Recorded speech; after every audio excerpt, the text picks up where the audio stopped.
여러분, 혹시 이런 생각 해보신 적 있으십니까?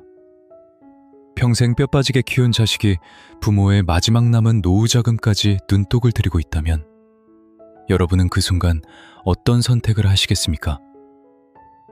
설마 내 자식이 그러겠어 싶으시겠지만 바로 지금 이 순간에도 수많은 시니어 분들이 이 문제로 뜬 눈으로 밤을 지새우고 계십니다. 여기는 부산광역시 사상구. 30년 넘은 낡은 주공아파트. 저녁 7시 반 식사 시간입니다. 밥상 위에는 시금치 나물과 콩자반 몇 가지가 전부입니다. 정적이 흐르는 좁은 부엌에 42살 아들의 젓가락 소리만 유난히 크게 울립니다. 아버지, 아까 그 말씀 진심이세요? 아들이 밥알을 씹으며 툭 던진 말에 67살 박문수 씨는 젓가락을 그대로 멈췄습니다. 그래, 네 엄마랑 밤새 상의 끝에 내린 결정이다. 이제 방앗간 문도 닫았고 우리한테 남은 거라곤 이 집 한 채뿐이지 않느냐. 이 집을 담보로 주택연금 신청해서 매달 조금씩이라도 받아가며 살아보려고 한다. 박문수 씨의 말이 채 끝나기도 전에 밥상이 쿵 소리를 내며 흔들렸습니다. 아들이 젓가락을 내던진 겁니다. 지금 제정신이세요? 이 집이 어떤 집인데 그걸 국가에다 넘겨요. 나중에 저 장가 갈 때 전세금이라도 보태주셔야 할 거 아니에요. 아버지는 제 인생보다 나라에 돈 갖다 바치는 게 더 중요하세요? 옆에 앉아있던 아내 한말순 씨의 어깨가 움찔하며 떨려왔습니다. 32년 넘게 뜨거운 김을 마셔가며 밤새 쌀을 불리고 떡을 쪄서 모은 돈으로 겨우 마련한 3억 2천만 원짜리 이 낡은 아파트.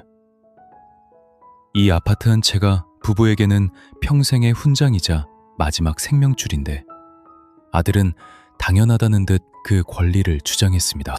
이 녀석아, 내 나이가 이제 67이다. 언제까지 부모 등골만 빼먹고 살 참이냐. 박문수 씨가 참다 못해 소리를 질렀지만 아들의 눈빛에는 미안함이라곤 눈꽃만큼도 보이지 않았습니다. 오히려 아버지 인감도장 어디 두셨냐고 소리를 지르더니 방으로 쿵 하고 들어가 버렸습니다. 문 닫히는 소리에 가슴이 철렁 내려앉았습니다. 박문수 씨는 생각했습니다. 우리가 대체 어디서부터 잘못된 걸까? 한때는 사상구 덕포시장에서 금슬 좋은 인꼬 부부라고 소문이 자자했고 아들놈 서울에 있는 대학 보냈을 때는 온 동네가 잔치 분위기였는데 이제 남은 건 텅 빈 통장과 부모를 그저 돈줄로만 보는 자식이라는 사실이 뼈아프게 다가왔습니다. 지금 당장 지갑 속에는 10,000원짜리 몇 장이 전부. 이대로 가다간 연금 100만 원 남짓으로 평생 김치찌개만 끓여 먹고 살아야 할지도 모릅니다. 자식에게 모든 걸 다 내주고 길거리에 나앉아야 할까요?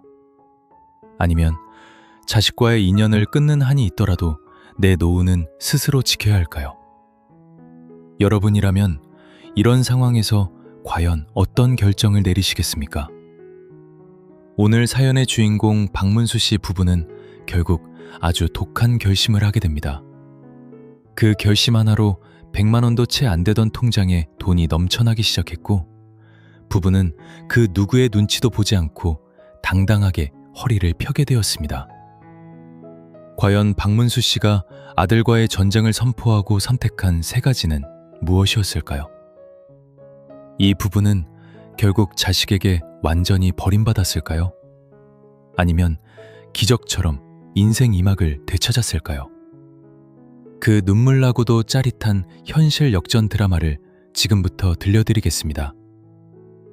지금도 눈을 감으면 그 뜨거운 찜통 김 냄새가 코끝을 스치는 것만 같습니다.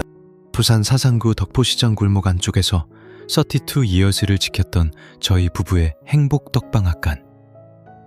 그 좁은 가게가 저희 가족에게는 세상 전부였고 2다리 뻗고 잘 수 있게 해준 유일한 안식처였습니다. 매일 새벽 새벽이면 어김없이 쌀을 씻어 불리고 밤새 떡시루에 김을 올리며 살았습니다. 사장님, 여기 백설기 좀 더 부드럽게 부탁해요. 내일 우리 딸 돌잔치거든요.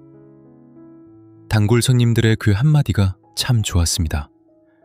남의 집 잔치를 완성시켜준다는 자부심으로 저희 부부는 손목이 시큰거리는 줄도 모르고 일만 했습니다. 아내 한말순 씨는 그 옆에서 쉴 새 없이 고물을 만들고 떡을 썰었습니다. 새벽 찬바람에 손이 얼어 터지면서도 웃음을 잃지 않던 아내의 모습이 지금도 눈에 선합니다. 그때는 저희 부부 참 행복했습니다. 동네에서는 금슬 좋은 인구 부부라고 소문이 자자했고 덕포시장 상인회에서도 저희 부부 모르면 간접소리를 들었으니까요. 특히 하나뿐인 아들 녀석이 서울에 있는 이름난 대학에 덜컥 합격했을 때는 그날로 가게 문을 일찍 닫고 근처 소고기집에 가서 등심을 구웠습니다. 아들아, 이제 너만 잘 되면 우리 노후는 걱정 없다. 술 기운에 뱉었던 그 말이 제 인생에서 가장 뼈아픈 실수가 될 줄은 그때는 꿈에도 몰랐습니다. 아들 등록금에 서울 자취방 보증금까지 어느새 저희는 손에 쥔 돈을 족족 서울로 올려보냈습니다. 아버지, 이번 학기엔 영어 학원도 다녀야 할 것 같아요. 그래, 걱정 마라. 아버지가 시루 하나 더 찌면 된다. 그때는 그게 부모의 도리인 줄로만 알았습니다. 노후 준비요, 보험 하나 제대로 들어놓을 생각도 못했습니다. 그저 아들이 저희 부부의 가장 든든한 보험이라고 굳게 믿었으니까요. 그런데 말입니다. 인생은 참 알 수가 없더군요. 평생 갈 것만 같던 방앗간의 영감이 한순간에 꺾이기 시작했습니다. 대형 프랜차이즈 베이커리와 카페들이 골목마다 들어서고 젊은 사람들이 떡보다 케이크와 마카롱을 찾는 세상이 되니 저희 같은 구식 방앗간은 버틸 재간이 없었습니다. 임대료는 밀리고 밀가루값 고지서는 쌓여가는데 아들은 서울에서 취업도 제대로 못하고 결국 짐을 싸서 집으로 내려왔습니다. 요즘 취업 시장이 얼마나 힘든데 그러세요. 조금만 기다려보세요. 그렇게 말하던 아들의 나이가 30을 넘고 35을 넘고 결국 42이 되도록 방구석에서 핸드폰만 들여다보는 신세가 됐습니다. 방앗간 기계 돌아가는 소리보다 아들 녀석 한숨소리가 더 크게 들리던 날들. 가슴에 돌덩이가 얹힌 것처럼 답답했습니다. 결국 지난 겨울 저는 결단을 내려야 했습니다. 여보, 이제 그만하자. 더 버티면 빚만 늘겠어. 아내의 손을 잡으니 32년 세월이 고스란히 느껴졌습니다. 얼마나 찬물에 시달렸는지 손등은 거칠 대로 거칠어졌고 손목 터널 증후군으로 퉁퉁 부은 손가락이 애처로웠습니다. 소상공인 시장진흥공단을 찾아가 상담을 받았습니다. 희망 리턴 패키지라는 게 있더라고요.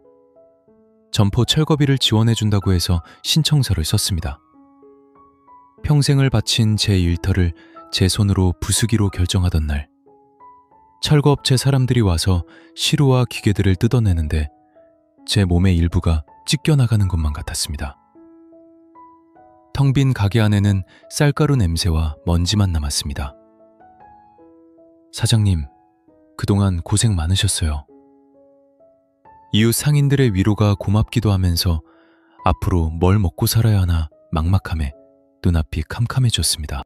문제는 그 다음이었습니다. 가게를 정리하고 손에 쥔 건 소상공인 지원금 몇백만 원 뿐이었습니다. 이제 저희 부부에게 남은 건 사상구의 낡은 아파트 한 채와 매달 100만 원 조금 넘게 들어오는 연금이 전부였습니다. 그나마 젊었을 때 넣어둔 국민연금과 푼돈처럼 모았던 개인연금이 있어서 죽으라는 법은 없구나 싶었죠. 하지만 그 100만 원이라는 돈이 얼마나 우스운지 아십니까? 아파트 관리비 내고 아내 무릎 관절 치료비 몇 번 내고 나면 남은 돈으로 새 식구 입에 풀칠하기도 벅찼습니다. 그런데 더 기가 막힌 건 아들의 태도였습니다. 집에 내려와 얹혀 사는 주제에 반찬 타령은 기본이고 아버지는 왜 그때 상가라도 안 샀냐며 원망을 쏟아냈습니다. 이 집이라도 남겨준 게 어디냐. 제가 화가 나서 소리를 지르면 아들은 코웃음을 쳤습니다. 이 낡은 아파트 얼마나 한다고요? 요즘 서울 집값 좀 보셨어요? 그 말을 듣는데 가슴이 미어지더라고요. 부모가 평생을 바쳐 마련한 보금자리를 자식은 그저 자기 인생을 망친 보잘것없는 유산 정도로만 여기고 있었습니다. 그날 밤 아내와 거실에 앉아 통장을 펼쳐보았습니다. 잔고는 바닥을 보이고 있었고 다음 달 국민연금 날짜만 손꼽아 기다려야 하는 처지. 평생을 성실하게 살았는데 왜 우리 인생의 끝자락은 이렇게 차갑고 쓸쓸한 걸까요? 여보, 우리 이대로 가다간 정말 길거리에 나앉겠어요. 한말순 씨의 목소리가 떨리고 있었습니다. 그때까지만 해도 저는 몰랐습니다.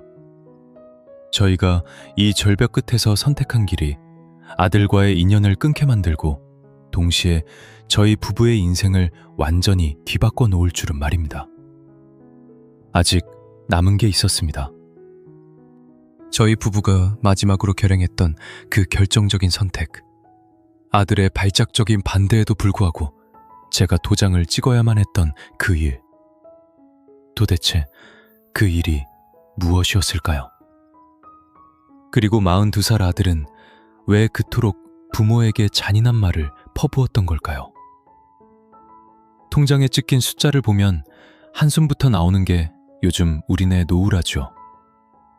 방앗간 문을 닫고 맞이한 첫 번째 달, 저희 통장에 들어온 돈은 정확히 100만 4천 원이었습니다.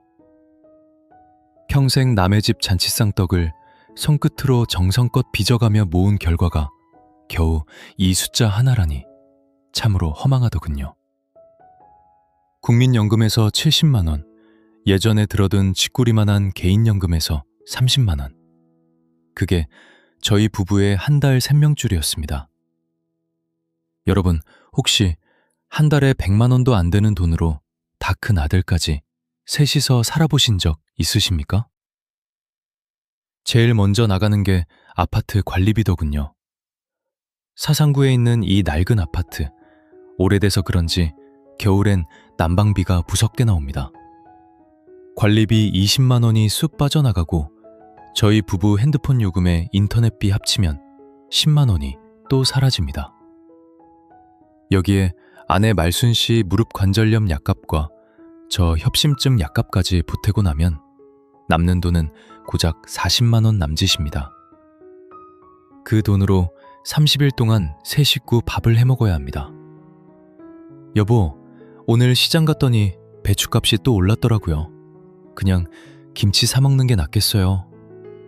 아내가 시장 바구니를 내려놓으며 힘없이 말합니다. 그 깐깐하던 말순 씨가 배추 한 포기 가격에 손을 떠는 모습을 보는데 가슴 한구석이 찌릿하게 아파왔습니다. 그런데 문제는 그 다음이었습니다. 집에만 있는 42살 아들 녀석은 부모 속도 모르고 매일 배달 음식을 찾습니다. 아버지, 요즘 누가 집밥만 먹어요. 치킨 한 마리만 시켜 먹게 3만 원만 주세요. 염치도 없는 그 소리에 버럭 화를 내고 싶었지만 자식 기죽이는 것 같아 꾸역꾸역 참으며 10,000원짜리 3장을 건넸습니다. 그 돈이 나가면 저희 부부는 일주일을 라면으로 때워야 하는데 말입니다. 그러던 어느 날이었습니다. 답답한 마음에 사상구청 근처를 걷다가 우연히 벽에 붙은 포스터 하나를 보게 되었습니다. 내 집으로 평생 월급 받는 주택연금. 순간 눈이 번쩍 뜨이더군요. 이 낡은 아파트도 지금 시세로 3억 2천은 나갑니다. 이걸 담보로 맡기면 죽을 때까지 나라에서 돈을 준다니 이게 꿈인가 생시인가 싶었습니다. 당장 상담 창구로 달려갔습니다. 상담 직원이 생년월일과 아파트 시세를 입력하더니 계산기를 두드리기 시작했습니다. 어르신, 지금 시세대로라면 매달 75만 원 정도 더 받으실 수 있어요. 기존 연금이랑 합치면 월 175만 원이 넘네요. 175만 원. 그 소리를 듣는데 가슴속 꽉 막혔던 체중이 내려가는 기분이었습니다. 175만 원이면 아내 무릎 치료도 마음 편히 시켜주고 가끔은 동네 친구들이랑 뜨끈한 순댓국 한 그릇도 당당하게 제가 계산할 수 있는 돈 아닙니까? 집으로 돌아오는 길 발걸음이 얼마나 가볍던지요. 아내에게 이 기쁜 소식을 전할 생각에 덕포시장에서 아내가 제일 좋아하는 팥죽 한 그릇을 샀습니다. 여보, 우리 이제 살 길이 생겼어. 이 집 주택연금으로 돌리면 나라에서 꼬박꼬박 돈을 준대. 팥죽 봉투를 내밀며 흥분해서 말하는 저를 보며 아내 한말순 씨도 처음엔 눈을 동그랗게 뜨며 반겼습니다. 정말요? 그럼 우리 이제 돈 걱정 조금 덜어도 되는 거예요? 하지만 기쁨도 잠시였습니다. 거실 소파에 누워 핸드폰만 하던 아들 녀석이 갑자기 벌떡 일어나더니 소리를 지르기 시작했습니다. 뭐라고요? 주택연금. 아버지 지금 제정신이세요? 그거 신청하면 나중에 이 집 국가가 가져가는 거잖아요. 아들의 눈빛이 순식간에 험악해졌습니다. 지금껏 본 적 없는 서늘한 분노가 서려 있더군요. 아니, 제가 나중에 장가 갈 때 이 집이라도 있어야 면이 서지. 그걸 홀랑 나라에 갖다 바치겠다고요? 저 죽는 꼴 보고 싶으세요? 알고 보니 그게 아니었습니다. 아들은 단순히 집이 아까워서 그러는 게 아니었습니다. 나중에 알게 된 사실이지만 아들 녀석은 이미 제 이름으로 된 이 아파트를 담보로 어디서 대출이라도 받을 속셈을 하고 있었던 모양입니다. 이놈아, 내 나이가 몇인데 아직도 부모 집을 탐내느냐? 우리는 굶어 죽으라는 거냐? 제가 소리를 높이자 아들은 더 큰 소리로 대받았습니다. 누가 굶어 죽으래요? 자식이 잘 돼야 부모도 호강하는 거지. 집을 담보로 연금을 받으면 저는 뭐가 남냐고요? 순간 머리가 핀 돌았습니다. 내 노후보다 자기 손에 들어올 유산이 더 중요하다는 자식의 말. 가슴에 대못이 박힌다는 게 이런 기분일까요? 이게 다가 아니었습니다. 아들의 반대는 시작에 불과했습니다. 다음 날부터 아들은 집안을 지옥으로 만들기 시작했습니다. 밥상은 업기 일쑤였고 아내에게 입에 담지 못할 막말까지 쏟아붓더군요. 여러분, 이런 상황에서 여러분은 어떻게 하시겠습니까? 자식의 장래를 위해 내가 굶주리는 길을 택하시겠습니까? 아니면 자식과 담을 쌓더라도 내 인생을 찾으시겠습니까? 여기서 끝이 아닙니다. 아들의 압박은 날이 갈수록 교묘해졌고 급기야 저도 몰랐던 충격적인 사실 하나가 터져나오게 됩니다. 그 사실 때문에 저희 부부는 결국 짐을 싸서 집을 나갈 결심까지 하게 되죠. 그날 이후 저희 집은 말 그대로 얼음장 같은 정적만 흐르는 무덤이 되어버렸습니다. 아침마다 들리던 된장국 끓는 소리도 사라졌고 아내는 아들 눈치를 보느라 거실에도 못 나오고 방 안에만 웅크리고 있었습니다. 42살이나 먹은 놈이 부모에게 소리를 지르고 밥상을 엎다니 저는 밤마다 천장을 보며 자책했습니다. 내가 자식을 잘못 키웠구나. 오냐오냐 하며 서울로 대학 보내놓으면 제 앞가림은 할 줄 알았는데 그게 다 제 욕심이었나. 나중에 알았는데요. 아들이 그토록 주택연금을 반대했던 건 단순히 상속 때문만은 아니었습니다. 그놈에게는 부모에게 말하지 못한 끔찍한 비밀이 숨겨져 있었죠. 방앗간 문을 닫고 한 보름쯤 지났을까요? 우편함에 꽂힌 낯선 봉투 하나를 발견했습니다. 아들 이름으로 온 등기우편이었는데 보낸 곳이 이름도 생소한 대부업체였습니다. 무심코 뜯어본 그 종이에는 대출 상환 독촉이라는 무시무시한 글자가 빨갛게 적혀 있었습니다. 원금 4,500만 원에 이자까지 눈덩이처럼 불어나 있더군요. 순간 눈앞이 노랗게 변하면서 다리에 힘이 풀렸습니다. 취업 준비한다고 방구석에만 있던 놈이 도대체 어디서 이런 큰 돈을 빌렸단 말입니까? 손을 벌벌 떨며 아들 방문을 박차고 들어갔습니다. 이게 뭐냐? 이 돈이 대체 뭐냔 말이야? 아들은 제가 내민 종이를 보더니 당황하기는커녕 오히려 제 손에서 종이를 낚아채며 소리를 질렀습니다. 누가 남의 우편을 마음대로 봐요. 아버지가 보태준 거 있어요. 보태준 게 있냐고. 내 대학 등록금에 생활비에 평생 시루 앞에서 다 해줬는데 네가 나한테 어떻게 이래? 제가 가슴을 치며 울부짖자 아들은 아주 태연하게 가장 잔인한 말을 뱉어냈습니다. 그러니까 그 주택연금인지 뭔지 하지 말고 이 집 담보로 대출 좀 받아서 이거부터 갚아달라고요. 나중에 이 집 팔면 다 해결될 거 아니에요. 어차피 저 물려주실 건데 좀 미리 당겼으면 안 돼요? 순간 마음이 철렁했습니다. 이놈은 지금 부모가 굶어 죽든 말든 상관이 없었습니다. 오직 자기 빚 갚는데 이 집을 써버릴 생각뿐이었던 겁니다. 이 집은 네 엄마랑 나의 마지막 목숨줄이야. 주택연금 안 하면 우리 당장 다음 달부터라면 살 돈도 없어. 제 외침에 아들은 씩씩거리며 밖으로 나가버렸습니다. 그날 밤 아내와 저는 거실 바닥에 앉아 한참을 울었습니다. 여보, 우리 아들 저러다 정말 사고치겠어요. 차라리 우리가 집을 비워주는 게 어떨까요? 아내 한말순 씨의 말에 저는 정신이 번쩍 들었습니다. 부모가 자기 집에서 쫓겨나야 한다니 세상에 이런 법이 어디 있습니까?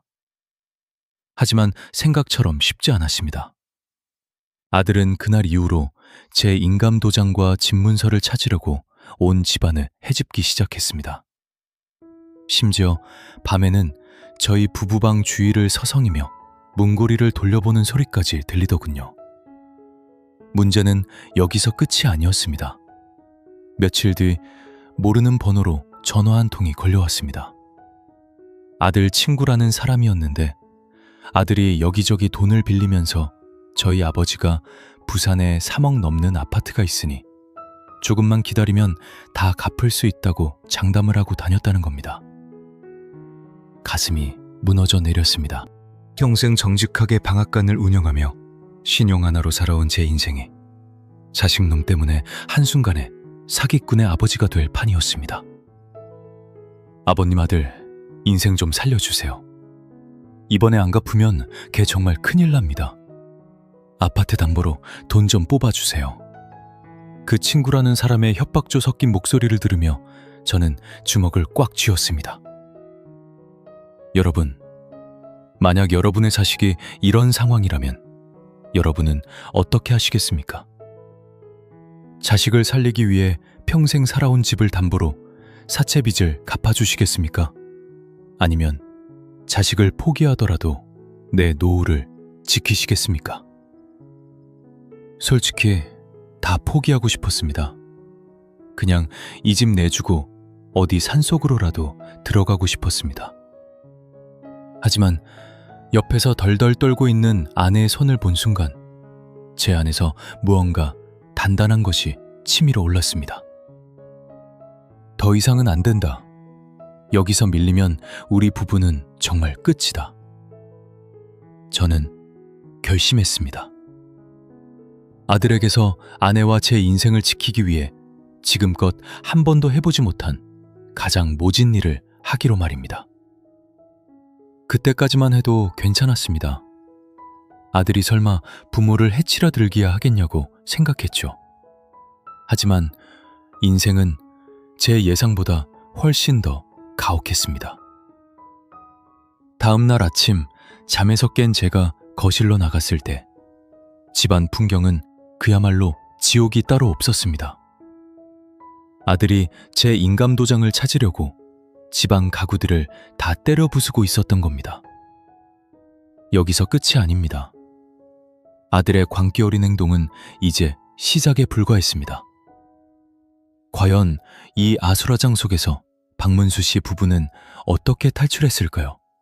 그리고 아들의 소나귀에서 그 소중한 집을 어떻게 지켜냈을까요? 인생에서 가장 처절했던 그날의 사투가 시작됩니다. 그날 아침 8시 반. 거실은 발 디딜 틈도 없이 엉망진창이었습니다. 아들 녀석이 제 인감도장을 찾겠다고 서랍이란 서랍은 다 빼놓고 아내가 애지중지하던 낡은 수납장까지 박살을 내놨더군요. 여보, 나 무서워요. 저게 정말 우리 아들 맞아요? 아내 한말순 씨는 방구석에 앉아 덜덜 떨고 있었습니다. 32년 동안 방앗간에서 뜨거운 김을 마시며 같이 고생한 아내인데 노후에 이런 꼴을 보여준다는 게 죽기보다 더 괴로웠습니다. 생각처럼 쉽지 않았습니다. 자식을 경찰에 신고할 수도 없고 그렇다고 이대로 있다간 아내까지 몸을 다칠 판이었습니다. 저는 결심했습니다. 일단 이 집에서 나가야겠다고 말이죠. 아들이 씩씩거리며 밖으로 나간 사이 저희 부부는 침착하게 서둘러 짐을 쌌습니다. 소금 몇 벌과 혈압약, 그리고 가장 중요한 신분증과 통장을 챙겼습니다. 평생을 바쳐 마련한 3억 2천만 원짜리 내 집인데 주인인 저희가 도둑놈처럼 뒷문으로 도망쳐 나와야 하다니요. 사상역 근처로 걸어가는 내내 발걸음이 떨어지지 않아 몇 번이나 뒤를 돌아보았습니다. 혹시 이런 분 계세요? 내 자식이 무서워서 내 집에도 못 들어가고 길거리를 헤매본 경험 말입니다. 그 참담함은 겪어보지 않은 사람은 절대 모릅니다. 저희가 처음 찾아간 곳은 사상역 근처 작은 24시 찜질방이었습니다. 15,000원을 내고 들어간 그 좁고 시끄러운 곳에서 저희 부부는 서로의 손을 꼭 잡고 누웠습니다. 박문수 씨, 우리 이제 어떻게 해요? 아들이 우리 찾으면 어떡하죠? 아내의 눈물 섞인 물음에 저는 대답 대신 입술을 깨물었습니다. 문제는 그 다음이었습니다.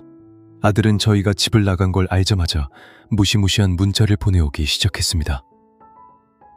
당장 돌아와서 서리 내놔라. 안 오면 이 집 다 때를 부수겠다. 핸드폰 진동 소리가 들릴 때마다 심장이 덜덜 떨려 결국 전원을 꺼버리고 말았습니다.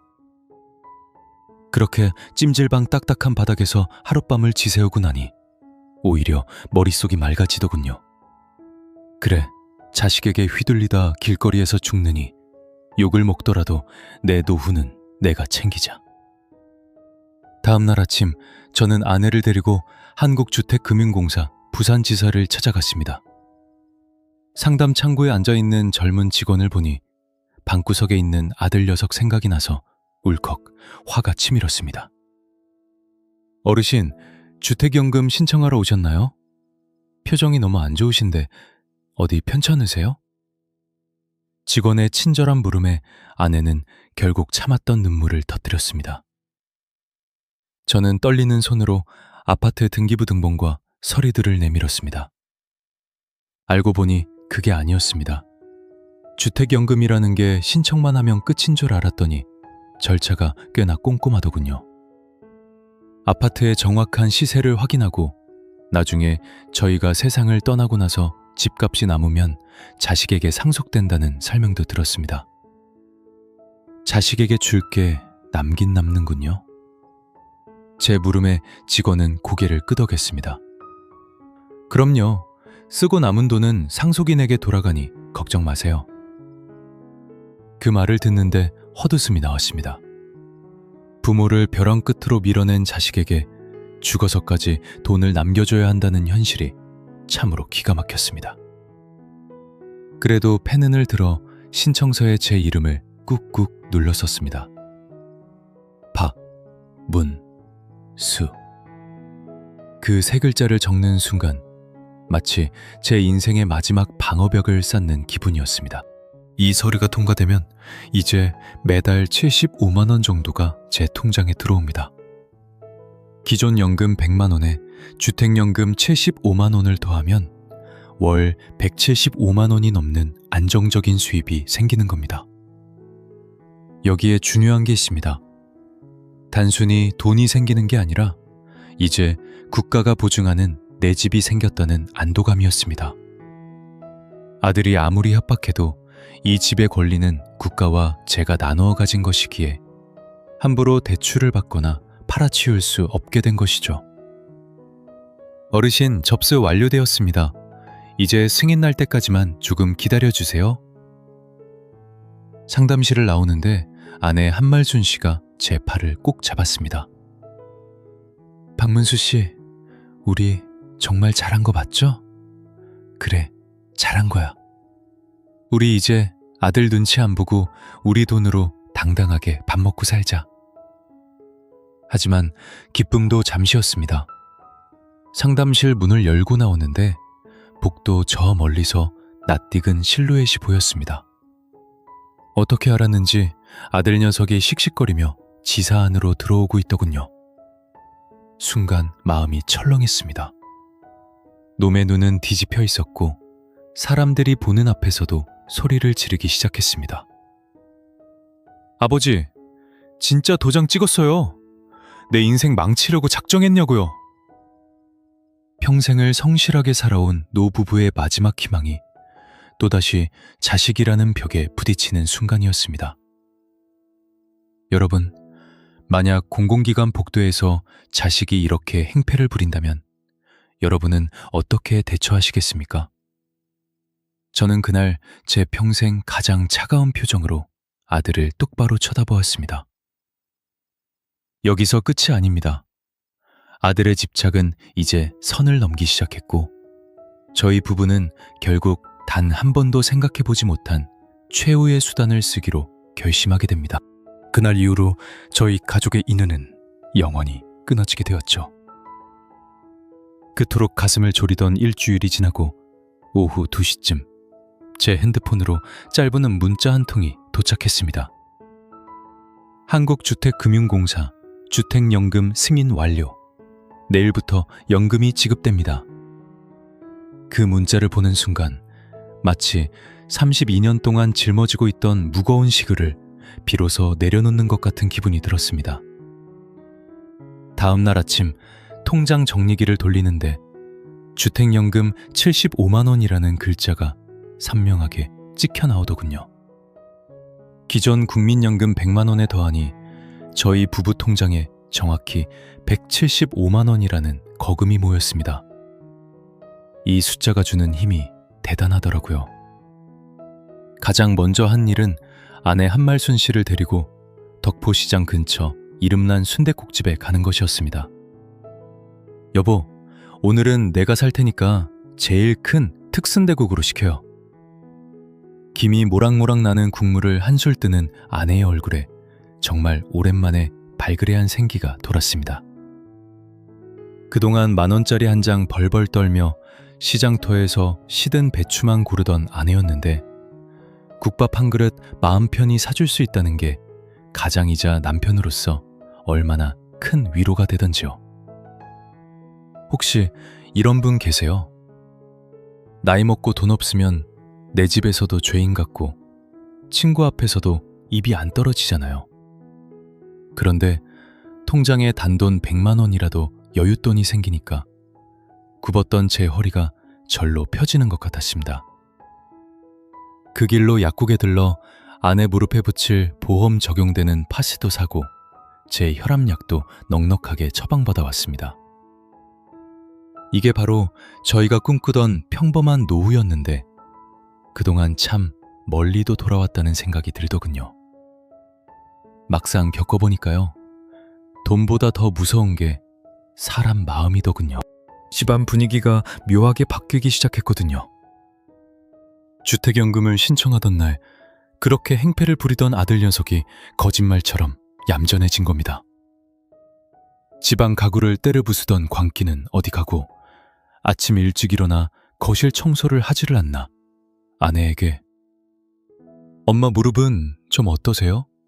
라며 살갑게 굴더라고요. 아버지, 제가 그때는 너무 흥분해서 그랬어요. 죄송합니다. 아들이 머리를 굽신거리며 내뱉은 그 사과에 저희 부부는 마음이 한순간에 녹아내렸습니다. 그래도 자식인데 어쩌겠나. 사채비 때문에 눈이 뒤집혔던 거지. 본심은 착한 놈이었지. 그렇게 믿고 싶었습니다. 아니, 그렇게 믿어야만 이 평화가 깨지지 않을 것 같았습니다. 아들은 그날 이후로 한 달 동안 정말 효자 노릇을 했습니다.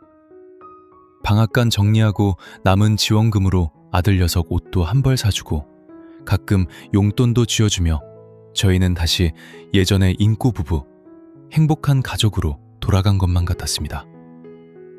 주말이면 아내와 함께 삼락 생태공원을 걸으며 우리 이제야 좀 사람답게 사네요 라며 웃었습니다. 그때까지만 해도 저는 이 모든 게 폭풍전야의 고요함이라는 걸 눈치채지 못했습니다. 나중에 알았는데요. 아들의 그 친절함 뒤에는 저희 부부의 마지막 숨통을 끊어버릴 아주 정교하고 잔인한 계획이 숨어 있었습니다.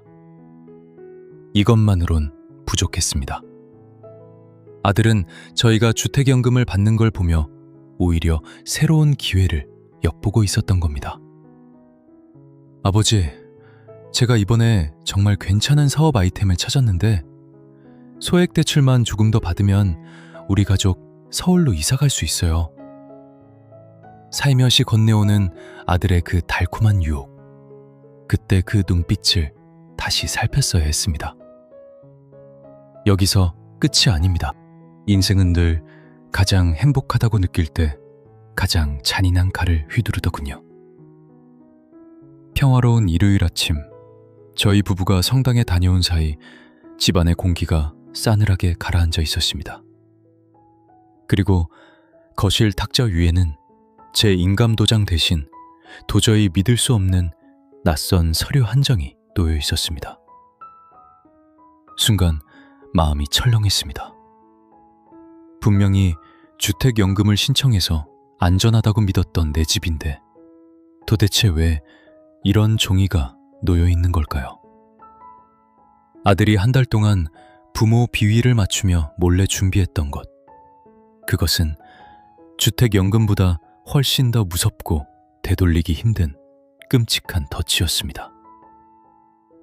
그런데 말입니다. 인생은 제 편이 아니었습니다.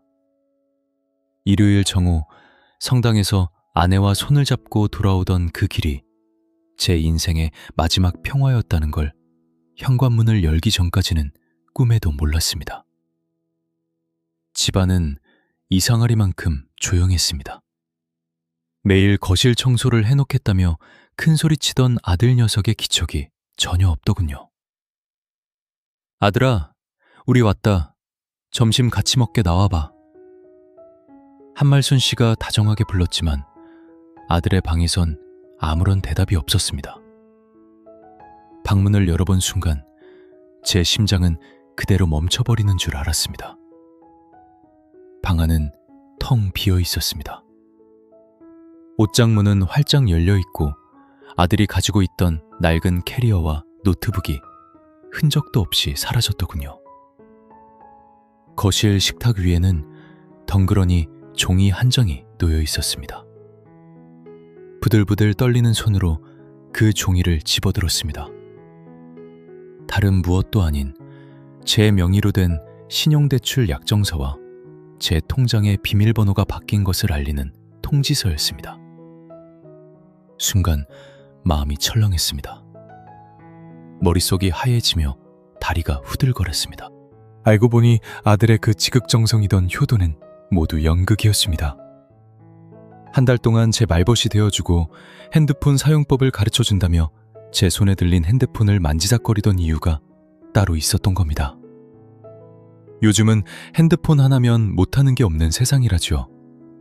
아들 녀석은 핸드폰 사용법을 알려준다는 핑계로 제 지문을 등록하고 비대면으로 인증을 받아 제 이름으로 된 오래된 보험들을 담보로 약관 대출을 받고 심지어 제 신용을 담보로 고금리 사채까지 7천만 원이나 끌어다 쓴 겁니다.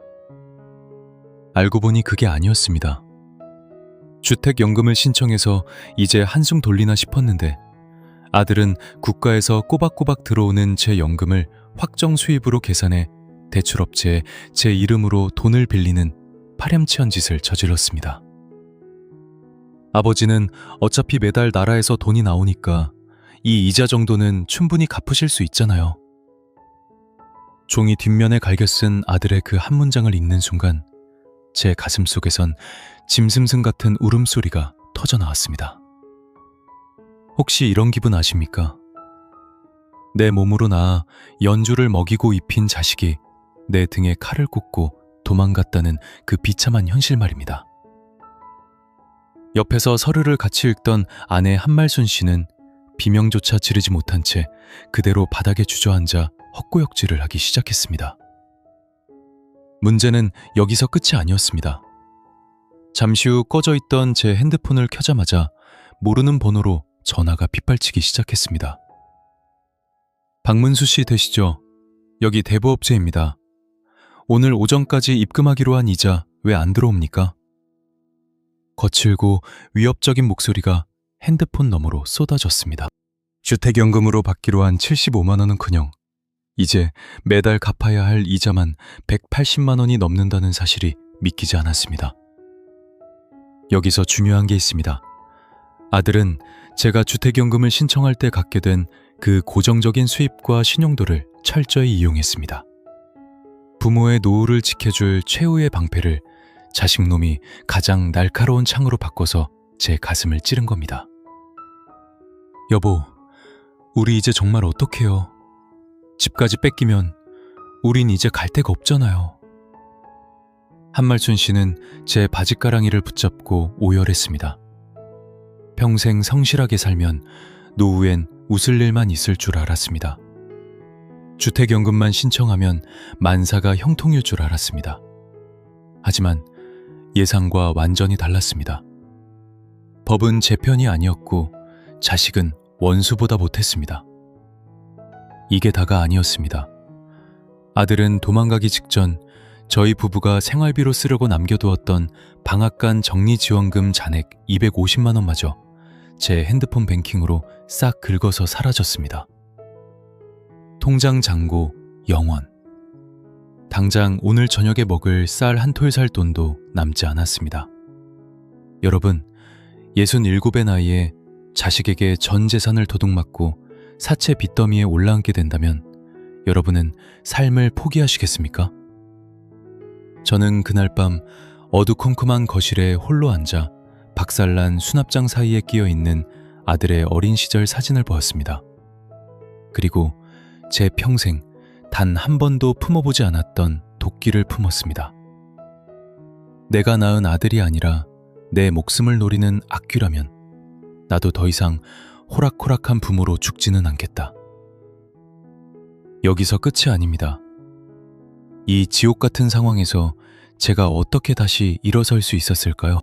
주머니에 단돈 1,000원 한 장 없던 그 비참한 노부부가 어떻게 7천만 원의 빚을 이겨내고 다시 통장에 돈이 넘쳐나는 기적을 만들었을까요?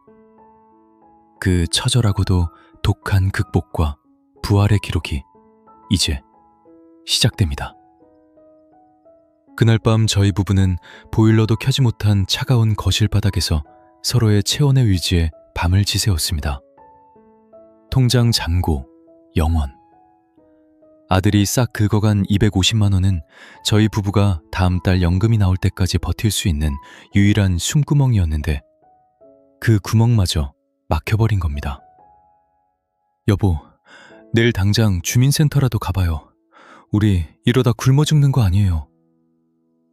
한말순 씨의 목소리는 갈라져 있었습니다. 평생 남의 잔치상떡을 정갈하게 빚으며 살아온 세월인데 내 자식 때문에 구걸이라도 해야 하는 처지가 된 게 참으로 기가 막혔습니다. 다음 날 아침 일찍 저는 무거운 몸을 이끌고 사상구청과 주민센터를 찾아갔습니다. 그때는 몰랐습니다.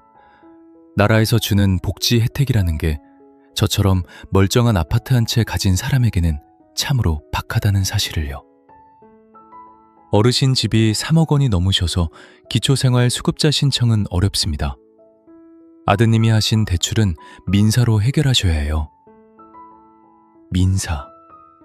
그 차가운 단어 하나가 제 가슴을 짓눌렀습니다.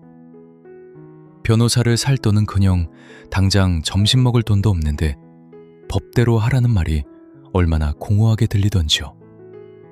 문제는 여기서 끝이 아니었습니다. 아들이 제 명의로 받아둔 대출 이자가 당장 다음 주부터 빠져나가야 했습니다. 제때 안 갚으면 신용은 바닥이 나고 어렵게 신청해둔 주택연금마저 압류될지 모른다는 공포가 밀려왔습니다. 솔직히 포기하고 싶었습니다. 낙동강 하구뚝 다리 위에서 흐르는 물을 보며 그냥 여기서 끝낼까 하는 생각도 수천 번 했습니다. 하지만 그때 제 핸드폰으로 문자 한 통이 왔습니다. 박문수 씨, 무릎파스 다 떨어졌는데 올 때 좀 사다 줄래요? 아내의 그 소박한 부탁 하나가 저를 다시 땅으로 끌어내렸습니다. 내가 여기서 무너지면 저 가련한 여자는 누가 지켜주겠나 싶더군요. 저는 그 길로 인력사무소를 찾아갔습니다. 사장님, 저 방앗간에서 32년 일해서 힘쓰는 일 자신 있습니다. 뭐든 시켜만 주십시오. 당장 오늘 일당이 급합니다. 67의 나이에 공사판 잡부로 나선 저를 보며 사무소 소장은 혀를 끌끌 찼습니다. 영감님, 이 나이에 사고 나면 우리만 손해요. 그냥 돌아가세요. 막상 겪어보니까요. 자존심은 배고픔 앞에 아무 쓸모가 없었습니다. 저는 소장 앞에 무릎을 꿇다시피 매달렸습니다. 결국 그날 오후부터 사상구 인근 물류창고에서 박스 나르는 일을 시작했습니다. 시루 대신 무거운 택배 상자를 들고 먼지 자욱한 창고에서 10시간을 버텼습니다. 허리는 끊어질 것 같고 손목이 비명을 질렀습니다. 하지만 저녁에 받은 일당 11만 원, 그 빳빳한 만원짜리 11장을 손에 쥐었을 때 저는 방앗간이 대박났던 날보다 더 진한 눈물을 흘렸습니다. 이 돈이면 아내 약을 사고 오늘 저녁 따뜻한 쌀밥을 지을 수 있습니다.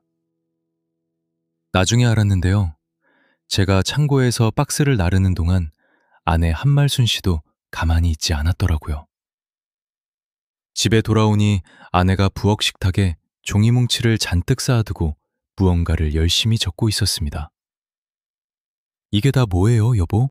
박문수 씨, 우리 아파트 단지에 실버 택배랑 아이돌봄 지킴이 모집 공고가 떴더라고요. 저도 내일부터 면접 보러 가려고요. 우리 둘이 합치면 아들이 벌려놓은 이자 충분히 감당할 수 있어요. 알고 보니 그게 아니었습니다. 저희는 자식에게 버림받은 불쌍한 노인이 아니라 서로를 지키기 위해 다시 군장을 매는 전우였습니다. 저희는 그날 밤 식탁 앞에 앉아 앞으로의 생존 계획을 세웠습니다. 첫째 아들과 법적으로 완전히 남이 되는 절차를 밟을 것. 둘째, 주택연금은 절대로 해지하지 않고 수령액을 지킬 것. 셋째, 몸을 움직여 단돈 10만 원이라도 우리 힘으로 벌 것. 여기서 중요한 게 있습니다. 아들이 도망치면서 가져간 제 핸드폰 속 보험 앱과 금융정보를 전부 초기화하고 보안을 강화했습니다. 더 이상 자식이 제 인생에 빨대를 꽂지 못하도록 가장 잔인하고 단호한 벽을 세운 겁니다. 아버님, 아드님 고소하실 건가요? 무료 법률 상담소에서 만난 변호사가 물었습니다. 저는 잠시 망설였지만 옆에서 제 손을 꼭 잡은 아내의 떨림을 느끼며 고개를 끄덕였습니다. 네, 고소하겠습니다. 그놈은 제 아들이 아니라 제 아내를 죽이려 한 범죄자입니다. 여기서 끝이 아닙니다. 빚더미에 올라앉아 오늘만 살던 저희 부부에게 생각지도 못한 두 번째 기회가 찾아옵니다. 저희가 그토록 오래 몸에 익혀온 그 떡 만드는 기술이 전혀 예상치 못한 곳에서 큰 돈이 되어 돌아오기 시작했거든요. 연금 100만 원도 안 되던 통장에 돈이 넘쳐나게 된 그 두 번째 비결. 여러분은 상상이나 하실 수 있겠습니까? 물류창고에서 박스를 나른 지 보름째 되던 날이었습니다.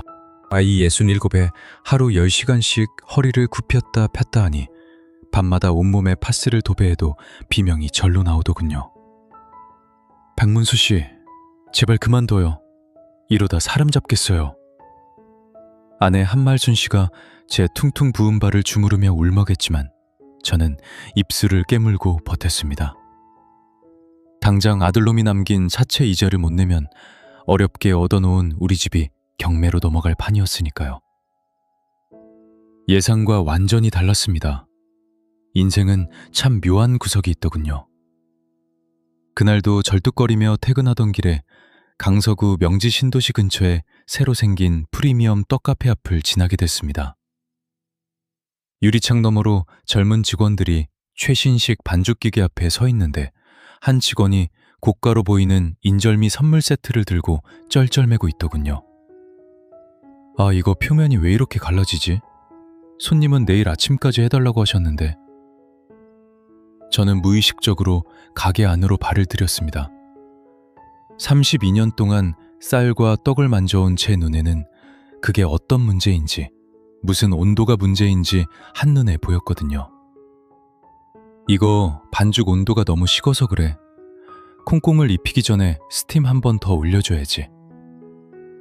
제 말에 젊은 직원이 의심스러운 눈초리로 저를 쳐다봤습니다. 하지만 믿져야 본전이라는 생각이었는지 제게 반죽을 건네주더군요. 생각처럼 쉽지 않았습니다. 오랜만에 잡은 반죽이라 손이 떨렸지만 제 몸이 기억하는 감각은 무서웠습니다. 반죽의 결을 따라 천천히 눌러 펴고 김을 살짝 더 올려주니 갈라지던 표면이 마법처럼 매끈해졌습니다. 우와, 어르신 진짜 장인이시네요. 젊은 직원의 감탄사에 가게 안쪽에서 대표가 걸어 나왔습니다. 나중에 알았는데요. 그 가게는 요즘 유행하는 수제 프리미엄 떡 전문점이었습니다. 최신 기계는 많지만 정작 손맛과 재료의 특성을 잘 아는 숙련공이 없어 애를 먹고 있었다더군요. 대표는 제 경력을 듣더니 그 자리에서 제안을 했습니다. 어르신, 매일 오실 필요 없습니다. 오후 1시부터 4시까지 딱 3시간만 마스터로 상주해 주시면 안 될까요? 월급은 230만 원 드리겠습니다. 230만 원. 하루 10시간 박스를 날라야 받을 수 있던 돈을 하루 3시간 제 평생의 기술을 쓰는 대가로 받게 된 겁니다. 여기서 끝이 아닙니다. 아내 한말순 씨도 놀라운 소식을 들고 왔습니다. 주민센터에서 하는 시니어 복지 일자리 프로그램 중 하나인 초등학교 등하굣길 안전지킴이에 합격한 건데요. 아침 8시부터 정오까지 아이들 등교를 도와주고 매달 65만 원의 수당을 받게 되었습니다. 혹시 이런 분 계세요? 나이 먹고 할 수 있는 게 경비나 청소뿐이라고 생각하시는 분들 말입니다. 저희가 평생 해온 그 일 속에 노후를 살릴 열쇠가 있다는 걸 저도 이번에야 깨달았습니다. 자, 이제 계산기를 한번 두드려 볼까요? 주택연금 75만 원, 국민연금 100만 원, 여기에 재취업급여 230만 원과 아내 수당 65만 원을 합치니 저희 부부의 한 달 수입이 무려 470만 원이 되었습니다. 이것만으론 부족했습니다. 아내는 여기서 멈추지 않고 3가지 비결 중 마지막인 근검 절약에 돌입했습니다. 부산 지역 화폐인 동백전을 10% 할인가로 충전해 생활비를 쓰고 각종 마트 앱을 깔아 포인트 적립과 할인을 꼼꼼히 챙겼습니다. 박문수 씨, 이렇게 하니까 한 달에 20만 원은 그냥 아끼더라고요. 아내의 눈이 다시금 반짝이기 시작했습니다. 그런데 말이에요. 돈이 모이기 시작하니까 희한하게 그 죽일 놈의 아들 생각이 안 나더군요. 처음에는 배신감에 잠을 설쳤는데 이제는 저희 부부의 삶이 너무나 소중해서 그놈 때문에 제 인생을 낭비할 시간이 아까워진 겁니다. 저희는 아들이 남긴 7천만 원의 대출 원금을 갚기 위해 매달 280만 원씩 저축을 시작했습니다. 문제는 여기서 끝이 아니었습니다. 저희가 다시 일어서고 있다는 소문이 어디까지 흘러갔는지 한 달 넘게 소식 한 자 없던 아들 녀석에게서 갑자기 연락이 오기 시작한 겁니다. 그것도 아주 비굴하고 처참한 목소리로 말이죠. 순간 마음이 철렁했습니다. 아들은 전화기 넘어오며 말했습니다. 아버지, 저 지금 사채업자들에게 잡혀 있어요. 죽을 것 같아요. 제발 한 번만 살려주세요. 여러분, 다시 통장에 돈이 쌓이고 평화가 찾아왔을 때 죽어가는 자식이 다시 손을 내민다면 여러분은 그 손을 잡아주시겠습니까? 아직 남은 게 있었습니다. 아들의 그 전화가 저희 부부의 마지막 시험대라는 것을요. 저는 그날 아내와 마주 앉아 인생에서 가장 차갑고도 단호한 결정을 내리게 됩니다. 그 결정이 저희 부부를 진정으로 자유롭게 만들어 주었습니다. 전화기 너머로 들려오는 아들의 울음소리는 처절했습니다. 아버지, 제가 잘못했어요. 한 번만, 딱 한 번만 살려주세요. 이놈들이 제 손가락이라도 자르겠대요. 4천만 원만, 아니 2천만 원만이라도 어떻게 안 될까요? 그 목소리를 듣는 순간 제 심장이 바닥으로 툭 떨어지는 것 같았습니다. 아무리 나를 배신하고 등에 칼을 꽂은 자식이라지만 죽겠다는 소리를 듣고 멀쩡할 부모가 세상에 어디 있겠습니까? 순간 마음이 철렁했습니다. 옆에서 통화 내용을 듣고 있던 아내 한말순 씨의 얼굴이 배지장처럼 하얘졌습니다. 아내는 제 팔을 붙잡고 부들부들 떨며 입술만 벙긋거렸습니다. 살려줘야 하는 거 아니냐는 그 간절한 눈빛. 저는 잠시 눈을 감았습니다. 지금 저희 통장에는 그동안 죽어라 일해서 모은 돈과 연금을 아껴둔 돈 약 2,500만 원 정도가 모여 있었습니다. 문제는 여기서 끝이 아니었습니다. 만약 이 돈을 아들에게 보내주면 저희는 다시 빈털터리가 됩니다. 저희가 갚아야 할 아들의 남은 대출 원금은 여전히 산더미 같고 아내는 다시 시장터에서 시든 배추를 골라야 하며 저는 다시 물류창고에서 허리가 끊어져라 박스를 날라야 합니다. 무엇보다 이 돈을 준다고 해서 아들이 정신을 차릴까요? 알고 보니 그게 아니었습니다. 제가 침묵하자 전화기 너머로 낯선 남자의 굵직한 목소리가 들려왔습니다. 어르신, 아들 살리고 싶으면 오늘 저녁 7시 반까지 입금하세요. 집도 있으시면서 왜 이렇게 빡빡하게 구십니까? 대부업자의 그 비아냥거리는 소리를 듣는 순간 제 머릿속에 번개라도 친 듯이 번쩍 들었습니다. 저들은 저희 부부의 주택연금과 이 아파트를 노리고 아들을 이용하고 있는 것이었습니다. 아들아, 내 말 잘 들어라. 제 목소리는 생각보다 차갑고 단단하게 나갔습니다. 아버지 살려주시는 거죠? 입금해 주시는 거죠? 아니, 못 해준다. 아니, 안 해준다. 생각처럼 쉽지 않았습니다. 그 말을 내뱉는 제 입술이 파르르 떨렸습니다. 아들은 비명을 지르며 욕설을 내뱉기 시작했습니다. 어떻게 아버지가 이래요? 내가 죽어도 상관없다는 거예요? 그 잘난 집구석 국가에 갖다 바치고 부모만 잘 먹고 잘 살겠다는 거예요? 패륜적인 막말이 쏟아졌지만 저는 전화를 끊지 않았습니다. 그래, 내 말대로 나만 잘 먹고 잘 살련다. 32년 동안 방앗간 김을 마시며 너 하나 사람 만들려고 살았는데 결과가 이거라면 나는 오늘부로 부모라는 이름의 사표를 던지련다. 죽을 각오가 됐으면 그 각오로 거기서 버텨라. 다시는 전화하지 마라. 전화를 끊고 배터리를 빼버렸습니다. 나중에 알았는데요. 그날 제가 돈을 보냈다면 아들은 다시 도박판으로 달려갔을 거라더군요. 아내는 그날 밤 거실에서 짐승처럼 울었습니다. 저도 베개를 적시며 밤을 지새웠죠. 하지만 다음 날 아침 저희는 평소처럼 7시 반에 일어났습니다. 아내는 안전지킴이 조끼를 챙겨 입었고 저는 떡카페 마스터 앞치마를 들렀습니다. 여기에 중요한 게 있습니다. 저희가 아들을 외면한 게 아니라 아들을 살리기 위해 독해진 것이었습니다. 저희는 변호사를 통해 아들과 경제적으로 완전히 남이 되는 법적 절차를 마무리했습니다.